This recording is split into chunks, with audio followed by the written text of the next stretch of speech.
Eurozone chiefs say that the worst is over for the region's crisis, but there is not much sign of that in the car market, with sales down another 16% in December. Well, for his thoughts on the market and the outlook for demand, I'm joined now by Renault Nissan CEO Carlos Ghosn. Mr. Ghosn, thank you very much for talking to us today. I know you get asked this regularly, but is there any sign of an upturn in Europe's car market now to parallel what we're apparently seeing in the broader Eurozone market? No, I don't think you will see an upturn in 2013. What you may see is a deceleration of the decline. So our best forecast today is that the European market will contract by 3% in addition to the previous contractions. But I don't feel at all optimistic about the prospect of an upturn yet. Where does that leave the situation vis-à-vis restructuring in your home market in France? You've been in talks with the unions, seem to be going quite well, but recently we've heard words like blackmail being used by some of the unions. Are we at a watershed now for the... No, look, I think France is at a turning point. The country is at a turning point.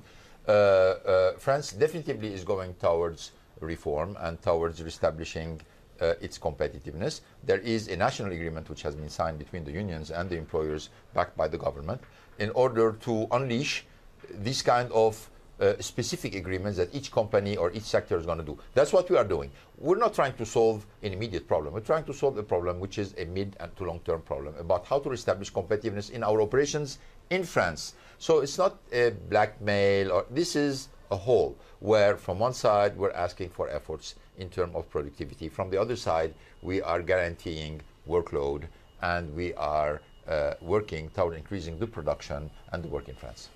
One thing you've said, I believe, is that if the unions play ball, Renault might be able to build more Nissan cars in France, which is, of course, where the blackmail accusation came in. But if that happened, how significant might it be in terms of units, models?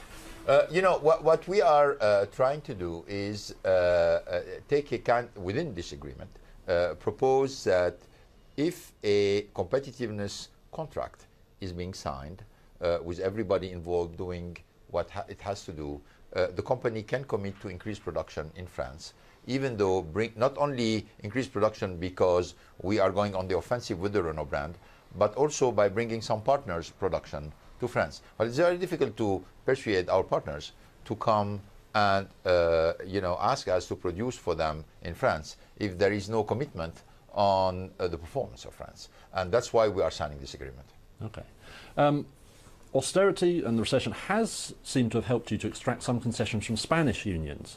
I wonder if when you look at the situation now, do you expect a sharper, more competitive Spanish industry to emerge because of this, and how would that affect your decision-making vis-à-vis France? I mean, if you get decent concessions in Spain, that's going to look like a more attractive. Well, I think what's taking place in Spain is not concession, is a restructuring, is a real restructuring of the economy in which Spain wants to become much more competitive. So what the agreement that we signed for Spain it contains some fundamental shifts compared to what we have seen in the past. So I think Spain is going very quickly in the right direction of reestablishing in industrial competitiveness. Now, Spain is Spain, France is France. I don't think you can just transpose a solution which works in Spain to France.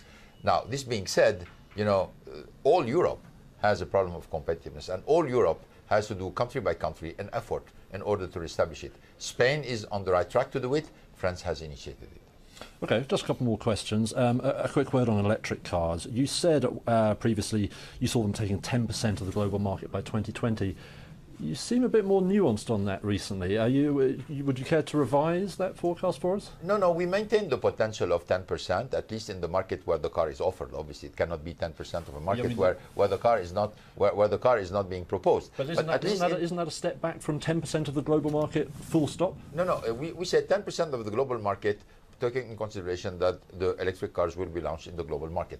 But we're going step by step. I mean, China is already planning. The State Council has already decided that it would like to have more than 2 million cars by 2020 between electric and plug-in hybrid. Plug-in hybrid means it's an electric car with a small engine to support the battery. So I think I'm very bullish on China. I think the United States is going to go into the right direction. France also is supporting the electric cars. So when you take these markets where you have a government policy, where you have a willingness to implement infrastructure, the potential of 10% is there. And I think it's going to move very fast. Now, if you have countries where there is absolutely no interest into developing electric car, where there is absolutely no support, I don't think we'll reach the 10%. So I'll maintain the 10%, but I'm saying it's 10% where the car is offered.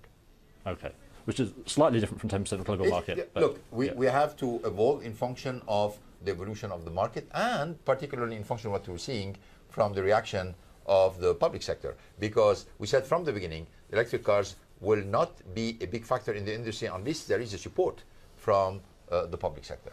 Okay, final question, looking at the structure of Renault-Nissan. Since the alliance was formed, Nissan has outperformed Renault generally.